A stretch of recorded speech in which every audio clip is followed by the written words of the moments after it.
Hello, everyone. Welcome. Thank you for being here. While we let people log in, use the chat and let us know where you're tuning in from.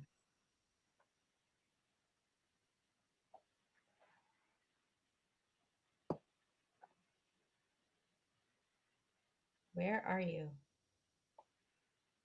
I'm in Seattle. Ali and Charlotte are in New York.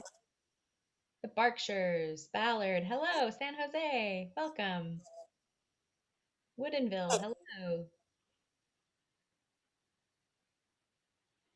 Northeast Ohio. I love this park because people are all over the place. It has been one of the big benefits of doing things this way. Seattle, hello, welcome. All right, I'm gonna let a few more people get tuned in. Federal Way, hello.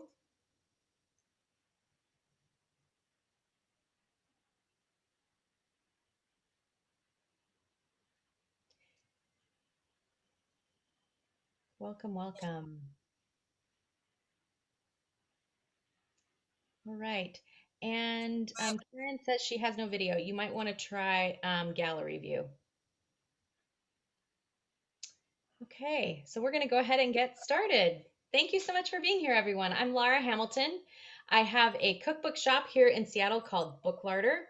And we do all kinds of author talks and cooking classes in the kitchen in our shop.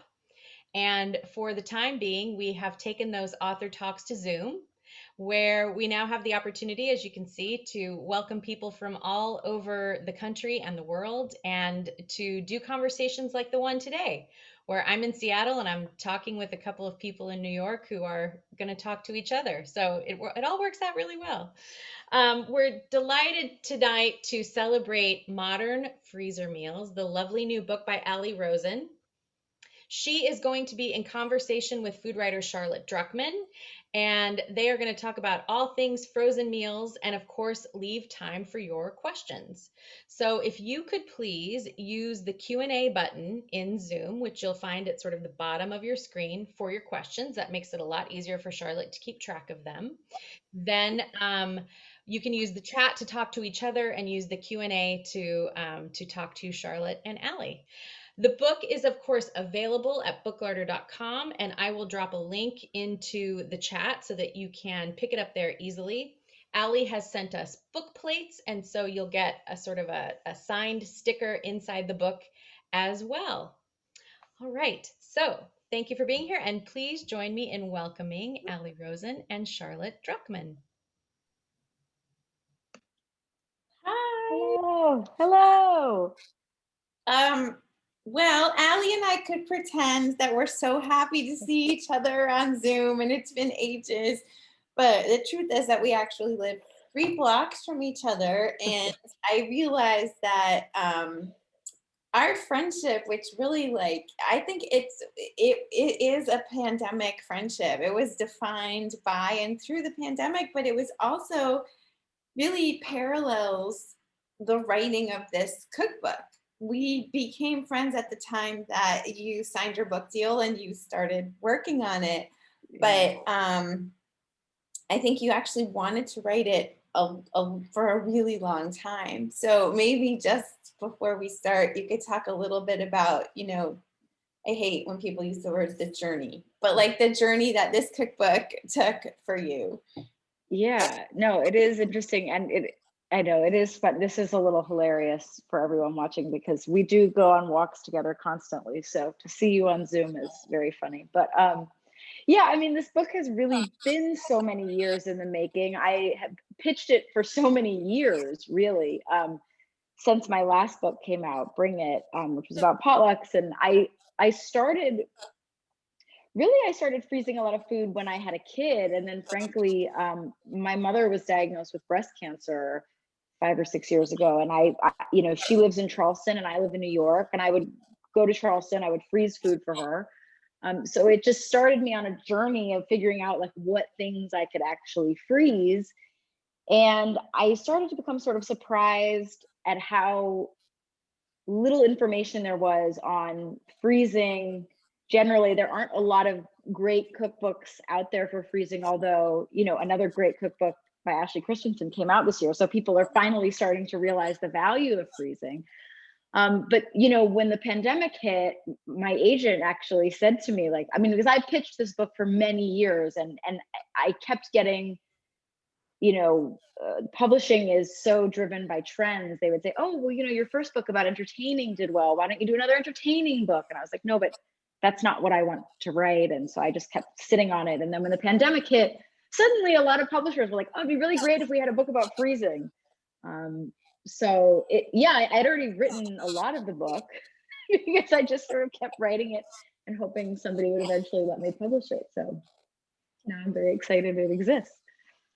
So my first question, we actually talked about this the other day because I asked you this because I was genuinely curious about it, which is there's been so much talk right now because we're all going through heat waves. I know in Seattle it's been insane, but about energy consumption and use. And I'd always wondered about the freezer just in terms of how much energy it was using up. And when we're talking about things being sustainable or green, how sustainable, how eco-friendly are our freezers? You know, are we helping the environment by freezing our food in advance? Yeah, and it's a huge question because I think we all have freezers, and if we're not using them effectively, then we are just wasting that energy. And on the flip side, I mean, there's a huge percentage of food, I don't want to go throwing out numbers, but I mean, there's a huge percentage of our food that gets thrown away in this country, especially.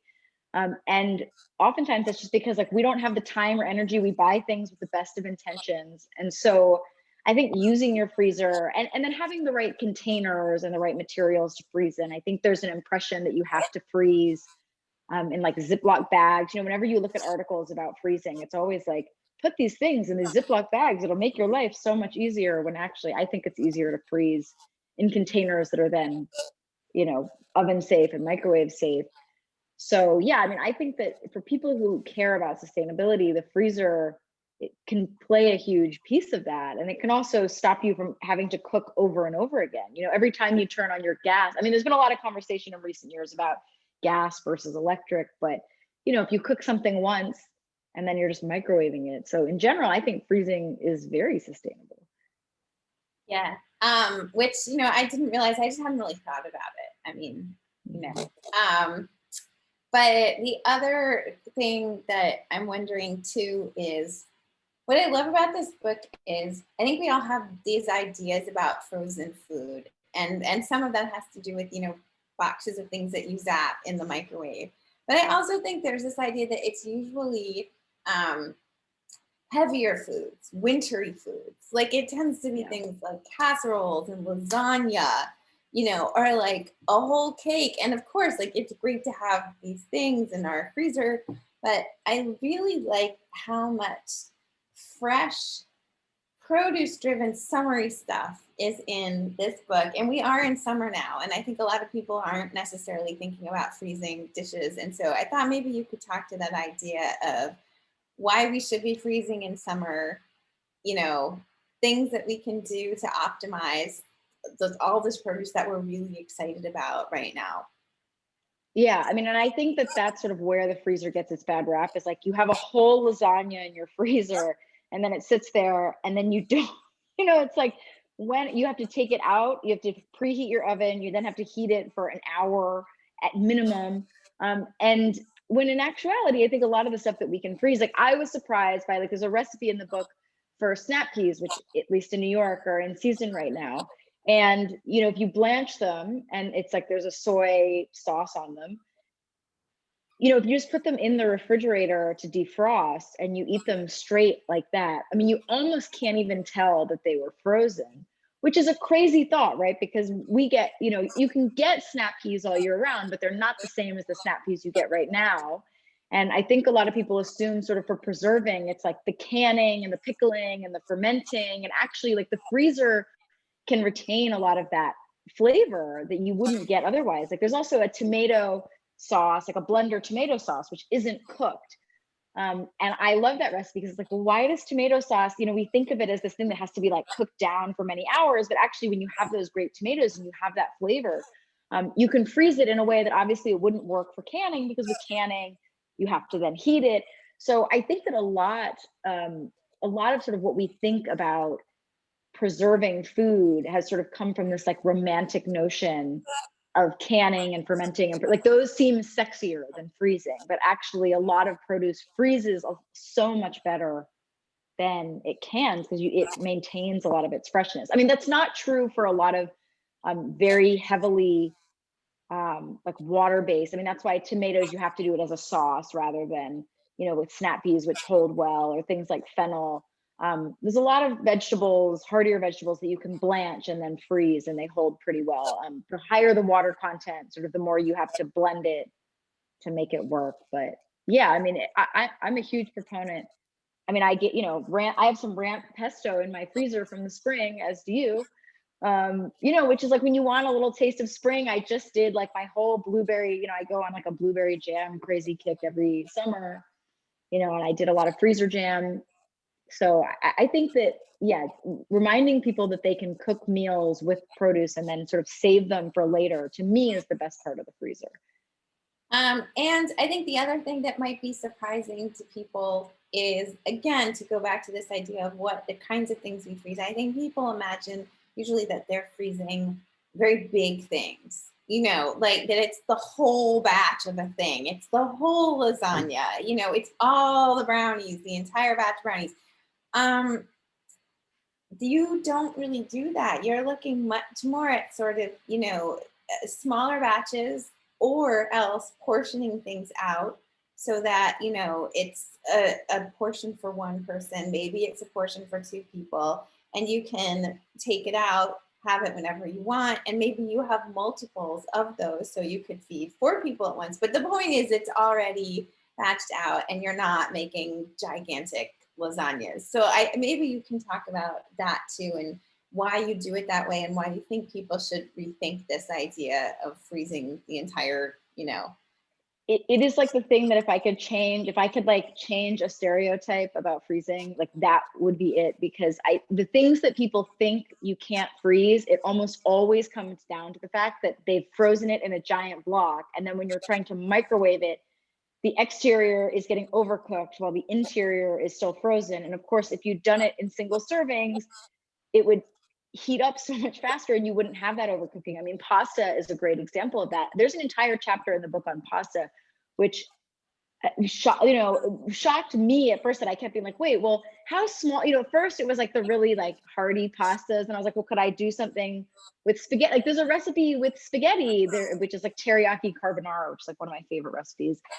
There's a recipe with orecchiette, which, like, again, the smaller pastas you would think would overcook, but if you store them individually. And also, like, I'm a huge microwave person, which again is another one of the, like, you say you're a freezer and microwave person, you're like, you know, shunted from polite food society. But they're both amazing tools, and I think the microwave gets such a bad rap. But I mean, there's so many recipes in this book where, like, you have a pasta, you have a single serving of it, you put it in your microwave, you know, you stir it every minute or so just to kind of break it up and disperse the heat properly, and then, you know, you have a meal at the ready. And I know pasta is quick to make, but we sort of forget, like, boiling water takes time, finding the pasta takes time. I mean, having it just in your freezer is amazing. So even if you're feeding a family of four, you know, doing it in those small versions makes sure that it's not overcooked, which is just, I think, such a game changer when you're using your freezer. Something else that's sort of kind of, I think, ties into that is, you know, I was thinking like, okay, so, you know, the normal thing in people's mind would be, I'm going to make a full batch of a ragu, like let's just say a bolognese, and then I'm going to freeze that. But I'm going to make my pasta, and we're not talking about fresh pasta usually, we're talking about dry pasta anyway, you know, and yeah. You're making that, and then you're saucing the whole thing with your defrosted sauce. And you're saying, no, sauce it first and then freeze it. And so, I mean, I'm guessing that in the end, it turns out there's no difference. I always thought there was some difference, that you had to cook your pasta on the spot. No, I mean, you have to leave it al dente. I mean, I think the mistake that people make with pasta in general, not even about freezing, is that they taste it, and when it feels like it tastes done to them, that's when they take it out. And of course, they forget there's a lot of residual heat. So if you're planning to freeze it, you have to remember that you have to not only let it cool down, but you want it to be a little undercooked even to begin with, because it's going to cook again when you put it in the microwave. So cook it very al dente, then put the sauce on it, let it cool completely down and freeze it. And then when you heat it back up, it's going to cook a little bit more. So, I mean, I like my pasta really al dente anyway, which like drives my husband insane. So he's always like, can we please make it a little less al dente? So when I freeze it, I think it actually gets to the level that he likes it, because then it cooks again. But yeah, I mean, I think a lot of it is just, you know, pasta in general is a problem for a lot of people because they, you know, they don't cook it. They sort of, you overcook it, and then as it sort of cools off a little bit, it keeps cooking. But other than that, yeah, I mean, it's, yeah, pasta. I mean, to me, it's like I mean, you can save the sauces as well, especially with freezer space. You know, a lot of people don't have as much space. So if you want to sort of just freeze sauce as it is in season or as you make it, then obviously that's going to save you space rather than doing the whole pasta. But I don't know, I like to do the whole thing. And on that sort of bent, I think one of the other cool things that I know we've talked about this, and so I don't think I know anyone who loves our green market. For us, our local green market, it's the farmers market at Union Square. It's literally called the Green Market, and no one goes more or loves this place more than Ali. I think there have been days where you've gone at least twice, possibly 3 times. And one of the things I like about this is that on the one hand, yes, you're teaching us that we can freeze what we're buying there, but you're also kind of, I call it kind of like Build-A-Bear workshop. You're sort of creating a situation where you can use your freezer as a kind of build a meal workshop, right? And I think maybe that's something people haven't thought about either, and you could talk about, which is, you know, you can take some of these components that you've frozen out of your freezer and you can combine them with each other, or you can combine them with fresh food. You know, it's not kind of like an either or, everything has to be frozen. So I don't know if you kind of want to talk about that and give some examples and just, you know, how do you get people to think that way? Yeah, and the Build-A-Bear is such an amazing analogy for that. And now, like, when you hear me using that in radio interviews and whatever going forward, you're gonna just say that I stole it from you, which I did. But yeah, I mean, I think that it's really funny because that sort of fresh produce, people who shop at the green market and are really interested in seasons are like seen as being other to the type of people that sort of meal prep and do things in advance and use their freezer, and they're not seen as the same people. And to me, I think that if you love fresh produce, that you actually should embrace your freezer more, because it gives you access to things all year round. You know, like I just made some corn fritters that are now in my freezer, and I'm sure at some point in like the depths of February, I'm going to be really thrilled that I have like fresh summer corn available to me. But I totally agree with that. I think a lot of the recipes in the book, you know, some are meals. I mean, there's a whole chapter on one pot meals, but others are appetizers, soups, you know, meat dishes, sides. And I think a lot of that is, you know, sometimes we have the energy to cook, but we don't have the energy to cook everything. And so when you can just pull something out, you can build a whole meal around it. Like, I mean, I'll just give you an example from this weekend. I had made the crab cakes in the book, which I love freezing crab cakes because you can actually use less binding ingredients, because the freezer itself is the thing that binds it. So it can just be more heavily crab. And I had made a bunch of crab cakes, and I was supposed to go out for brunch with some friends on Sunday, who also have kids, and I have 3 kids. So, you know, it's always an ordeal when this group of people goes out to eat, and no one had made a lunch reservation. And then it started raining, or it was like threatening to rain. So I was like, oh, well, I'll just make brunch. I was like, oh, I have crab cakes in the freezer. I'll just make like a crab cake Benedict. And everybody came over, and I looked like this amazing hero who'd like pulled crab cakes Benedict out of like nothing. But actually, like, I just had them in my freezer. I mean, this is sort of embarrassing, but like half of them were from when we shot the photos for the book, which was like 7 months ago. So, and then I made some other ones for a demo, but it was like, I had this like plethora of crab cakes, and, you know, I was like, okay, like I'm going to go get some English muffins, and I'm going to poach some eggs. And then I looked really fancy. So that, I mean, you know, if you have something always on hand, then you have something always on hand, right? And, you know, you can make things and forget about them for many, many months. I mean, if you pack things properly, you really can have it sit there for many, many months and suddenly have it be there. So it's really about sort of like making this opportunity for yourself to sort of integrate all of those ingredients, because you know it should be a tool to help you, not something that then it like means that everything has to come out of the freezer. I'm really glad that you brought up that you had the crab cakes since the photo shoot, because we talked so much about your vision for how this book should look. And I mean, first of all, the challenge, which I don't think people understand this in terms of, you know, how cookbooks get made, but the challenge when you're dealing with something like if you're doing a book on cast iron skillets, right? It's like, oh my God, there's a point where every single picture is going to have a cast iron skillet. Like, how boring. So everything's just going to look the same. This an issue you've personally had, perchance?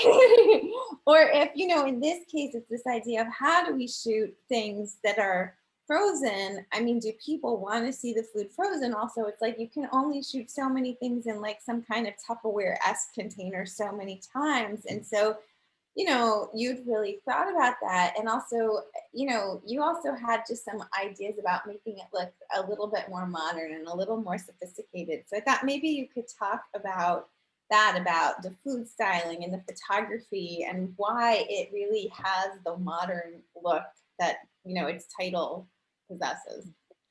Yeah, it's so No Effects shot the photos for the book, as you know, but he's a brilliant photographer, and I called him and said, hello, I would like you to shoot this book of brown frozen things, is literally what I said to him, and he laughed, and I was like, no, but it's true.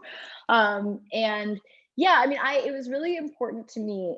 I've had a lot of cookbooks where, even as somebody, obviously, like, I think of myself as a pretty good cook, and I try to make something out of a book and it doesn't look anything like the photo in the book, and I then assume that I did something wrong, when in fact, if you've spent any time with food stylists, you will know that there are some food stylists who aim towards realism and some that just want to make it as beautiful as possible. And it was really important to me that pretty much every single recipe in this book was frozen before it was shot. There are a few exceptions to that, of things that just like once they get stirred together don't look as pretty.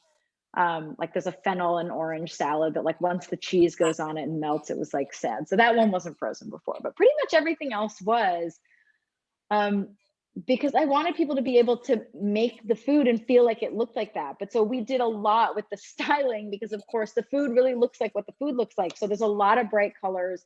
You know, Ethan Lunkheimer, who was the production designer, had this idea to get all clear dishes and plates so that it, you know, some things would be in Tupperware and some things would be on plates, and the plates would be clear so it would look really seamless.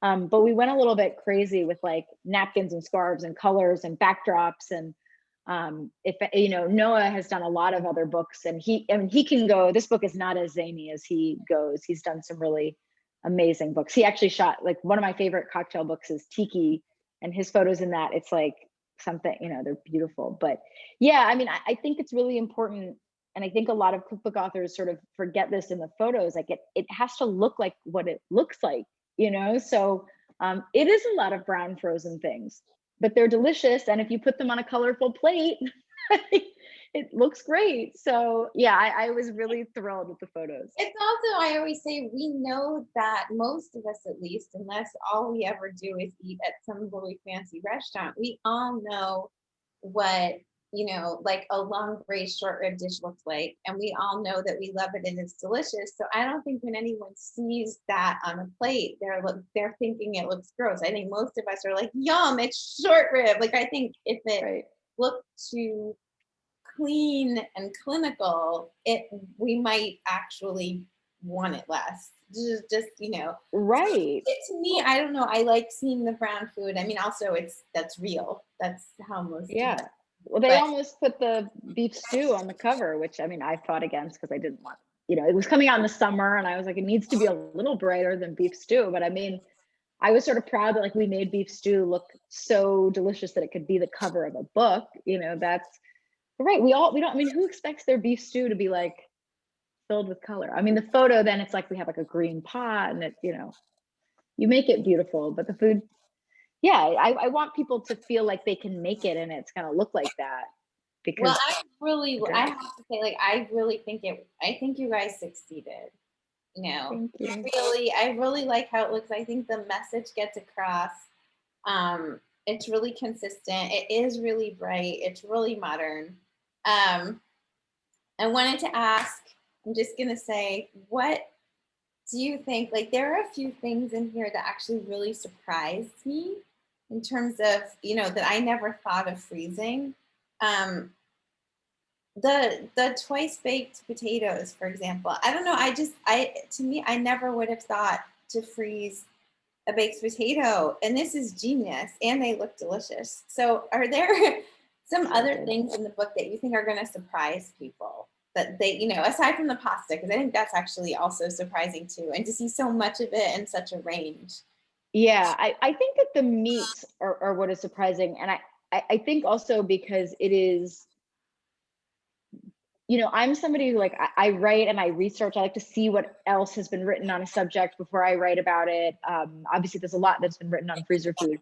The one thing that like is not, it is just viewed as a no-no across every publication I've ever seen is, sort of pre-cooking meat, freezing it, and then heating it back up. And that for me was like a big rub, because either you can freeze things just like with a sauce totally uncooked, which kind of feels like, how much are you helping people by freezing this?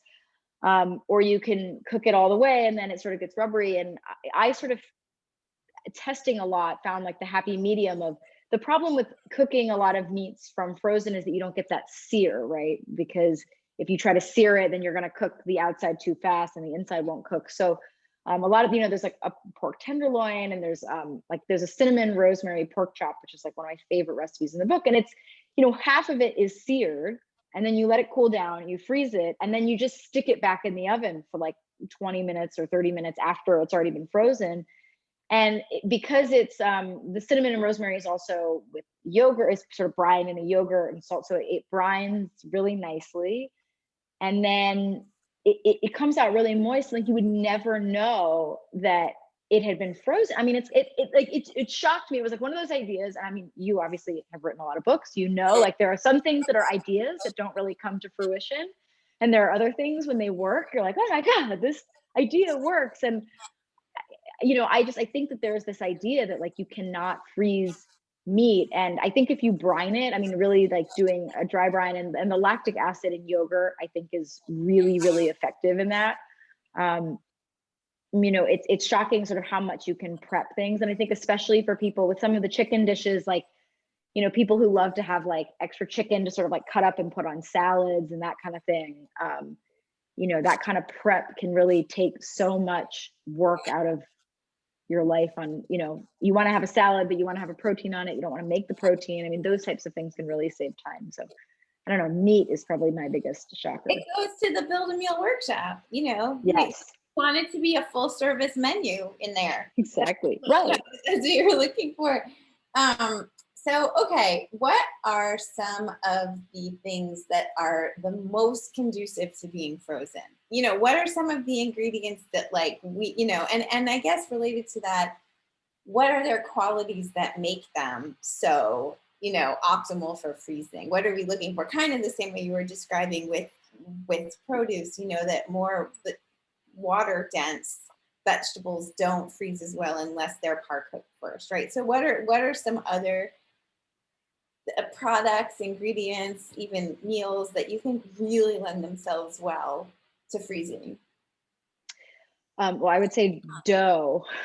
We always hear these things about like dough, like keep it cold and whatever. I mean, cookie dough, I honestly think that some cookies are better from frozen because the moisture, the crystallization that happens when you freeze something, then it kind of steams it from the inside. And so I think some baked goods are actually so much better. I think there are other things that typically require a lot of binders. The crab cakes are a good example.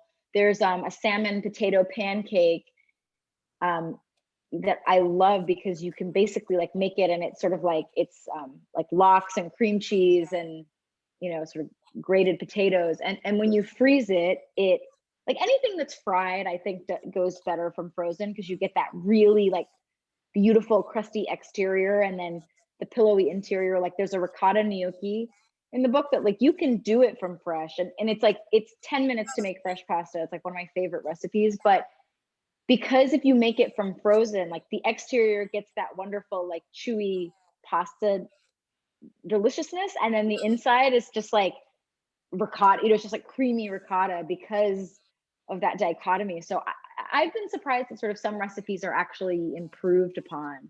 And then I think things like stews, soups, any meat that's been braised, I mean, those things just hold up remarkably well. Like you can't overcook them, you can't mess them up. The things that you have to be a little bit more careful of are the cooked pastas, any vegetable where you still want to have a little bit of crispness to the vegetable. Things like lentils and grains, you do want to be careful that you don't overcook them from the freezer. But I have to say, like, I've really been sort of shocked by how many things do well. And I've left stuff in my freezer for so long, and I'm still sort of testing some things that I was like, can it last a year? Can it last a year and a half? Like, how far can we take this, which obviously is a big time commitment on testing things. But I'm amazed sort of at if you package something properly and in a single serving, like it can sort of last indefinitely if it's stored properly, which is kind of crazy. This may be a little bit too niche. But as you know, I love baked goods, and my freezer, and know that I need an intervention, is like 75% baked goods, like another 20% flours for making baked goods, and then like some small amount of like maybe I have some like frozen thing I made and saved a portion of. But like pesto that I've like forced into your pesto is like basically the 5 to 10% of that. So thank you for contributing to my slightly more balanced freezer. But something I've noticed, there's some things that I will freeze unbaked. Some things I'll freeze baked. Sometimes I do both. Like sometimes I will, if I just have too many things that I already baked that exist, I will, save them. But here's where it gets a little specific.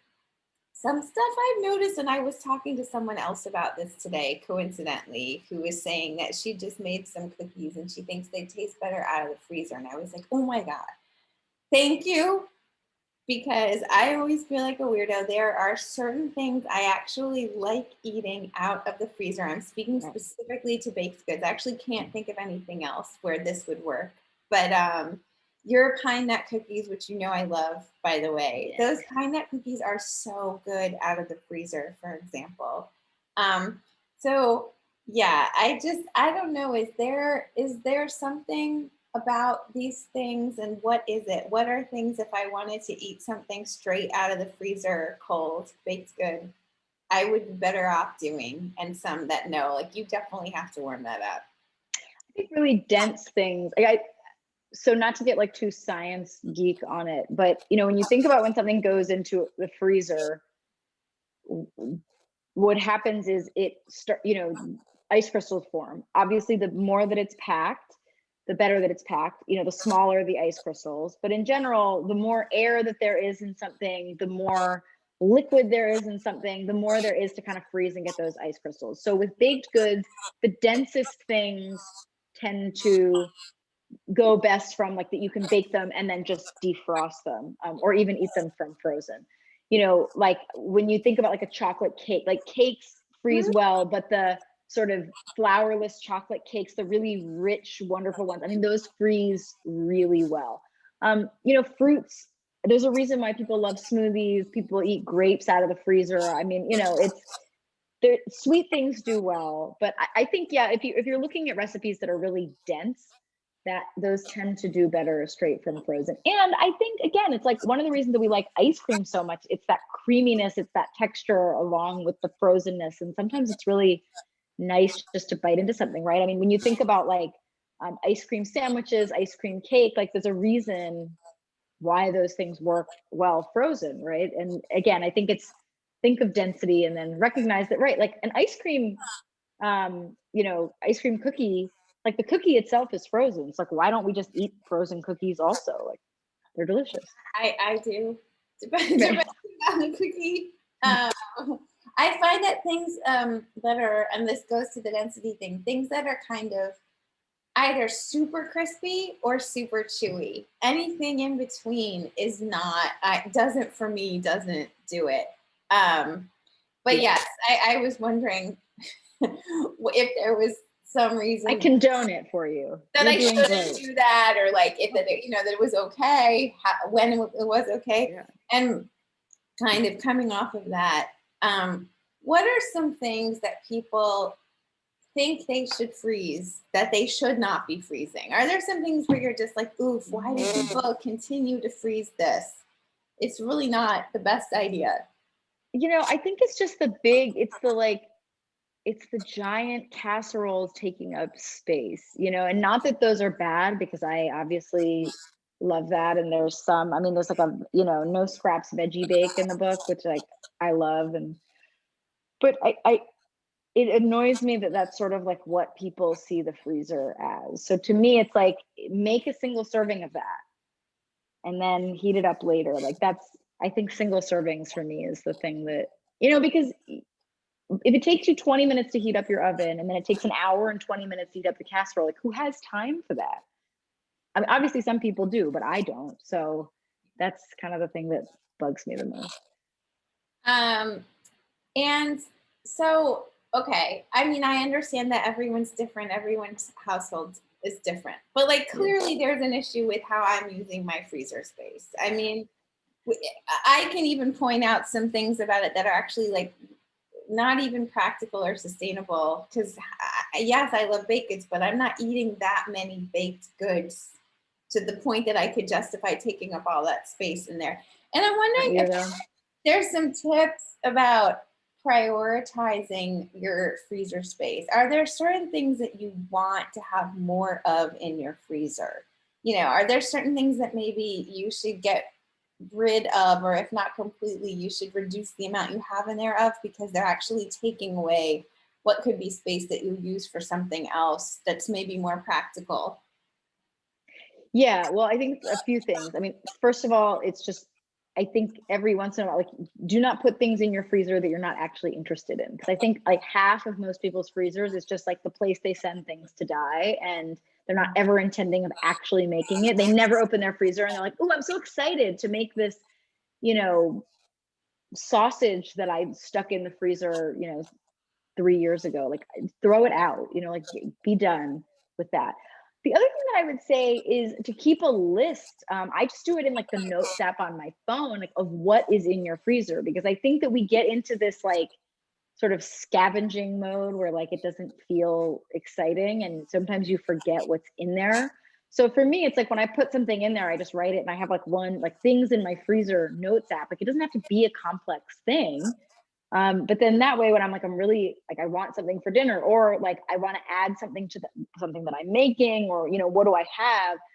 I think people think that like organization, you know, you see the sort of Instagramification of our food system has made us think that these things, like you have to buy like special labels, like with, you know, like from Ali's Kitchen, and then like write on it and have like dry erase markers and like whatever. I mean, it's like nobody does that. Like I mean somebody does it, but I don't. I mean, I just take like a piece of tape and a Sharpie and I write like pork, you know, July 10th on it in the Sharpie, and that's all I can manage. But by having it in my notes app, then when I'm sort of like, I really want something for dinner and I don't want to make it. I also think having one pot meals in your freezer is really essential. It saves me from order. I mean, obviously, like I love to order out. I live in New York. Like there's something really wonderful about supporting our local restaurants and having something that somebody else made. But there are a lot of nights that I would order out just out of boredom. And now it's like, oh yeah, I have something in my freezer that I can just pop in the microwave. So I think those things are very useful.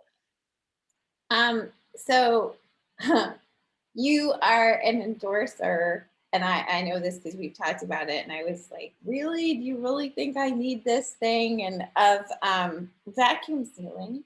and vacuum Yeah. sealing things that you freeze. And I would love it if you could just talk a little bit about what difference it makes if you vacuum seal something. You know, like how much are we seeing of an improvement, so that everyone should really start thinking about making this a regular practice.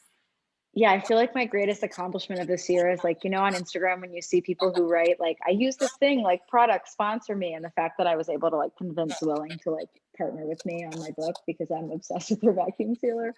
Um, I think that vacuum sealing containers are amazing because it's come a long way. I think a lot of people assume that vacuum sealing is like those long machines where it's like you have the plastic bags and you have to like feed it in. And the vacuum sealing containers that exist today, you have these sort of freezer safe, and someone in the chat loves vacuum sealers. Yes.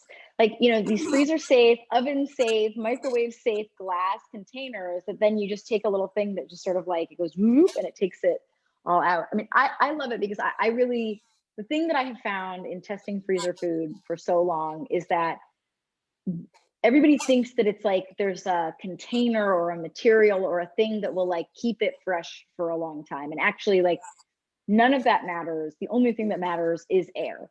And if you are using a freezer safe Ziploc bag and you are able to press all the air out, like that is just as good as a special container that's really expensive that tells you it's like so amazing for freezing. Like anything that is not porous, that has no air in it, is going to keep a frozen food almost indefinitely. So the thing that I like about the freezer safe container is it goes back to sort of how we started this, which was with sustainability. It's the most sustainable thing. You can throw them in the dishwasher. You can throw them in the oven. They're so easy, and you don't have to worry about air getting in because it has literally removed all the air. So to me, it's like all that I use now. And, obviously not everybody wants to make that investment, but I just think you're going to end up spending less over time, A, on like Tupperware that falls apart, and B, on like Ziploc bags and saran wrap and all of this stuff. You don't have to worry. Like when I'm freezing stuff in like a regular Tupperware container, and this is not about the brand Tupperware, I'm using that as a generic term, so it's not a call out to Tupperware, but I tend to put saran wrap on top of it because unless you're filling it right to the top, you are going to have some air pockets and that is going to degrade your food. So I've just become a huge fan of the vacuum sealer because it is the most sustainable option. You could see the level of enthusiasm I have for this, but I mean, it's like, it's so rare that you find something that like is good on every dimension. It's like, it can go in the oven, it takes the air out, it's sustainable. Like, so, I think if you want to like encourage people for like Christmas or your birthday to like buy something and you're very into freezing, like I highly, highly recommend And vacuum I seal would containers. say, as someone who just got this thing and was like, oh my God, I'm never going to use it, it occurred to me that it's very similar to what we use to remove air from a wine bottle when we store a wine bottle. So if you're wondering like the ease of how this works and how the seal works, and this one you don't even have to do the thing where you're like pumping it up and down. This is like, it just kind of a zippy. I think there's something with the containers where the lids aren't oven friendly, but the yeah. and you The can lids are not. put foil over the base or just, you know what I mean?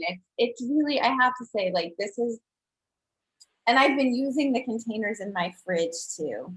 Just Yeah, they're also great for produce and everything. I mean, that is, but I think that's one of the things that they sort of hype them on. And I mean, that is good and it does keep produce, but and I eat produce fast, so it's not as much of an issue for me. you can use them for leftovers you have no intention of sealing as well. I mean, they still work as simply as storage container. Because I do that sometimes. Right. Like I'm gonna have something, I've been using them just if I'm having something the next day. I'm sort of less likely to vacuum seal it, and I can just put it in there, and then I have it. It's like a portion size container. I just have it, and I can eat it right out of the bowl, which is great. So you have actually, I don't want to say I've had a full conversion, but I really do appreciate it. And I think in my mind it was like sous vide. And I you think it's complicated. It's not. Yeah. Okay. So Andrea has asked, she says, when using the vacuum sealer, are you saying you can't use it for meals? I've only used it for meat, which isn't likely to squish or get sucked back into the sealer. You can use it for anything. And that's, I mean, so you can buy those vacuum sealed bags, which are also great. I mean, I think a lot of people do use that for meats. I find that the bags are harder to clean. So I'm lazy. I mean, I would say that the great through line of all my recipes is that I am lazy. So like if I will find the easiest way to do something, and that is true on vacuum sealing as well. Like the bags, those like plastic bags are really great, and there's something very satisfying about like seeing a piece of meat get like, you know, all like tightly sealed. But I do it in the glass containers because you can throw them in the dishwasher. Yeah, So I you can put anything in them. containers. And I also just feel like sustainability wise, you can reuse the bags, but you can't, Yeah. there's a point at which you can't, or you just don't want to. Yeah. Just to answer the question, there people who are asking, the brand of sealer Ali uses, it's Willing. And I don't think there's another one that exists. I mean, and I mean, I will say, like, I am like full caveat, like I'm paid by Zilling to make ads, but not paid to like endorse. But I do have, there's a code like Ali Rosen, if you put that in as a promo code, you get a free little lunchbox. So if anyone is inspired by that, I am not paid. We're just obsessed. What I've noticed, I haven't seen another version that is as streamlined and simple, but also this is nice because you can buy a set. So you can buy it with the seal and a set of bags and some of the dishes. And it's kind of important because you need these specific dishes in order to be able to use the vacuum sealer. As I said, you can use them the same way you would use any Tupperware. They last even longer, they're glass, but they also have this added bonus of, sealing. So I don't know. Yeah. Well, thank you for saying it, because I always feel weird. I'm like, I don't want people to think I'm. No, I know, and I test. I really am not. And so far, what I've seen, the Zwilling just seems like they've put the most thought into the practicality, not just of the products, but how they package and sell the products. So I'm just gonna say, and there may be other ones out there. I'd be psyched to know. Yeah. Yeah, no, and I mean, I have certainly looked, and there are other vacuum sealers, but they tend to be much more expensive. And again, it's the glass container for me. Is like the thing that I like. I'm obsessed with. Yeah. And actually, you're the one who got me onto using glass, because Ali and I during the pandemic, I bake all the time, so I would be constantly giving her baked goods, and then sometimes she would turn up with a savory dish for me. I went through something really sad, and she sent over her chili, which the recipe for which is in this book, and because she sent it over and I liked it so much, I've now been making it all the time, just so people know. It's also really easy, but you sent it in a glass container, and I was like, I love this. I love the container. So you're the person that got me into glass, and now I'm basically converting off of the plastic Tupperware to glass. Well, my problem is that I also contribute to Dr. Oz, and they've had me do a lot of segments on like plastic in microwaves. Like we did one on like those sort of bowls and whatever. Anyway, I now know too much, so I can't heat things in plastic, and I refuse to store something in a container and then try to like transfer it to another container, like to a bowl, to then put it in the microwave. Like it's too much. I don't have a microwave, and I really like these containers too. Like that's true. What's good for the oven? Do people have more questions, you guys? Like I'm thinking you must have questions about how to freeze things, what to freeze. What have we not covered? Or did we cover it? Not covered. Yeah, well, I'm glad that I'm glad that we got questions about the vacuum sealer, because I didn't feel like I was just like, I feel like there are some nerd topics of freezing that I could like go off on, and like my enthusiasm for vacuum sealing can like go off in a longer direction. But glad to see some people. Yeah, I have one. Do you ever freeze takeout? Yeah, it depends what it is. I mean, especially like braised meats and things. But in general, I not really, because I order a lot of like noodles. The type of stuff that I order in takeout is not stuff that I would freeze. Okay, we have someone asked, what are your thoughts on freezing dairy not aside from ice cream, like milk and eggs, things like that? Yeah, I mean, milk. So, butter freezes really well. Again, it gets to that creaminess. Like butter freezes really well, but like milk itself does not. And again, that just is due to the sort of liquidy nature of it and the lack of density. And so it gets kind of like it crystallizes in a way that it never quite.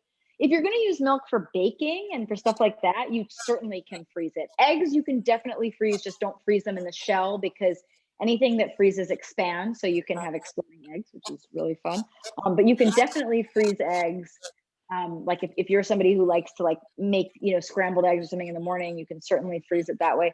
The other thing I like to do with eggs is there's mini frittatas in the book, which is one of my favorite recipes because you can just make a bunch of mini frittatas and then they heat up in a microwave in like 1 minute. So you can have breakfast in the morning, just like pop it in the oven. So that, so yeah. But yes, butter is a dream. I also want to say that it's funny because ice cream in some ways is actually one of the least good things to freeze. People don't realize this. I spent a lot of time researching ice cream. Everyone Google Charlotte Druckman No. ice cream eater. No, seriously, that article, there's an article, if you're interested in like how ice cream is made, that is one of my favorite articles of all time. Thank you. But what you realize is that every time you transfer your ice cream, even starting from when it comes out of the machine to then every time you take your pint out and in, you are degrading your ice cream. So it's funny because we all eat it and we love it, but the irony is that it's never as good as when it comes out of the ice cream machine. So, but I would say that's ice cream is something, I don't know if people think about this, but ice cream is definitely something then to think about making in small batches, because that way you're not taking out the huge thing of ice cream, scooping the ice cream out and putting the rest back. So I would say keep that in mind. Okay, good question. Anne wants to know, do you cook the food directly from the freezer, or are there certain foods that you thaw in the refrigerator first? And I'm going to pile onto that question and say, should you always thaw in the refrigerator, or are there other ways you like to thaw things?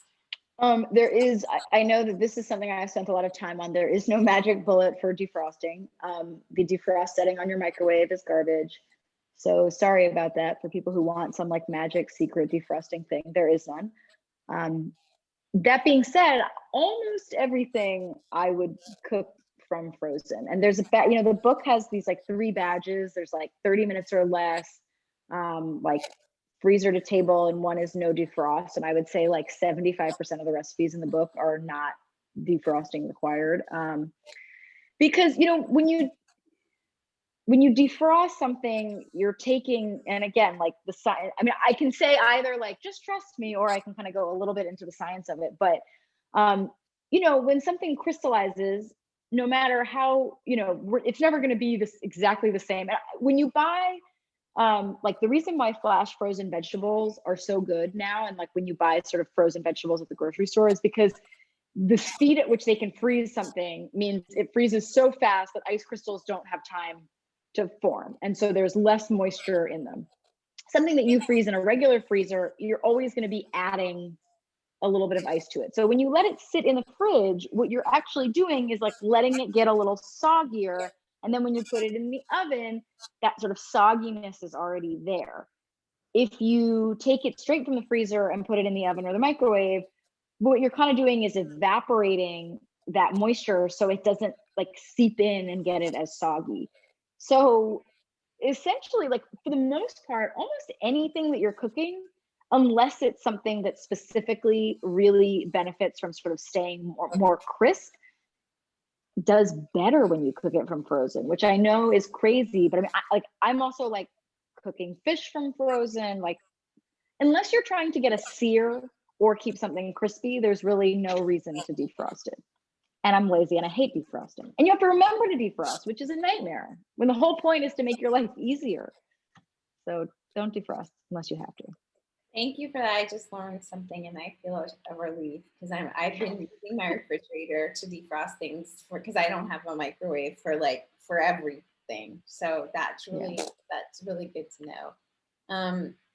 Do we have any more questions? I can ask one if we don't, but go for it. Ask another one. Okay. So I'm curious about it. Okay. When you make Lasagna is a really good example of this. You will often be told, and you're freezing it to bake later. You're not going to make it and then, to prep it and then bake it later after it's out of your freezer. People will often tell you that you should wait to put the cheese on top until right before you bake it. And I've wondered about this for a long time because I grew up eating Stouffer's French bread pizza and loving it. And that always had the cheese on top, already shredded, frozen. And I would put it in my toaster oven and it got super nice and brown and like great. And so I've kind of always wondered, what is this thing about don't top things with cheese until you're right about to put them in the oven? Is that a myth, or is it, It's mostly myth rooted in some fact. So it's like, God, everything in the freezer, it all just comes back to water. Everything is water content. So cheeses that have a lot of water in them that can evaporate, like if you have a mozzarella that you put on top and then you put it in the freezer for an hour, it's going to get very rubbery because part of what makes mozzarella so good is that moisture content. For most like lasagnas and things like that, you're putting like a Parmesan or Grana Padano or like something that has very little moisture on it. So it's really not going to affect it at all. And so like what really sucks about those recipes is it's assuming that like a month later when you pull that lasagna out, you are also then again going to have that grated Parmesan, which you don't like. The whole point is that you don't have to have those ingredients on hand. So no, I mean, and I think pizza is a great example. There's spicy clam pizza in the book, which I love, which has ricotta on it. And I do use more ricotta than I would if it was just being baked fresh, because some of that does come out, but that's also not being cooked for an hour, So if it's something like a pizza where you would normally, if it was fresh, cook it for 10 minutes, and because it's frozen, you're going to cook it for 15 minutes, then it really doesn't matter. If it's like a lasagna or something, but the mozzarella that's like covered, you don't have to, like in a lasagna where you have mozzarella, like that's not on top, it's totally fine because it's just going to kind of steam itself. I think this is why, too, now that I realize it, a lot of those, like the French bread pizza, use a low moisture content cheese on top, right? And so again, if your mozzarella is a lower content, especially on the top, you shouldn't have all of that sort of sogging happening. Sad soggy stuff. Yeah. Nobody wants soggy mozzarella, soggy pizza. Soggy bottoms, Definitely right? not. Exactly. No soggy bottoms. I know, and I feel like that's right now with all the fruit tarts that I'm seeing. It's like that's the saddest thing. It's like the soggy, sad fruit tarts. Which are still delicious. Ali, that should be the tagline of your like for selling your cookbook. No more soggy bottoms. Like I think this is going to be such a great selling point. Done. Perfect. Alternate title. I'm so glad we settled that, Exactly. Really, who knew you would get such great marketing advice as part of your author talk? Oh, that was a lot of fun, you guys. I was like looking at those containers online. I had one of those, well, it was like Ziploc, or somebody tried to sell one like maybe 15 years ago that was like you could buy it at the drugstore. And I mean, it was just terrible. Like, it was terrible. Yeah. I'm looking at that and I'm like, oh, yeah. Yeah, it only works if it works, right? Yeah, exactly. Thank you so much, Ali and Charlotte, for the really fun conversation. I'm like going to use my freezer a lot more now. The book, here it is. Congratulations, Ali. It's really great. So well done. Thank you. Thank you for writing it. And it's one that we get. This is a subject that we get a lot of questions about at the store, and so I'm just excited to have this to offer as a resource to folks. So, Thank you. And I was saying to you guys before, I'm on Instagram a lot, and if anyone ever has specific questions, like feel free to DM me. Like I answer all cooking questions because that's great. And we will put the talk up on the Booklarder YouTube channel as well within the next couple of days. We'll send a link to it to everyone who is registered tonight, so you can watch it again or share it with your friends. And the books are available at booklarder.com. Thank you so much, everyone. Thank you so much. Thank you, Ali and Charlotte. Thank you. Appreciate it. Have a lovely evening, everyone. Bye. Thank you.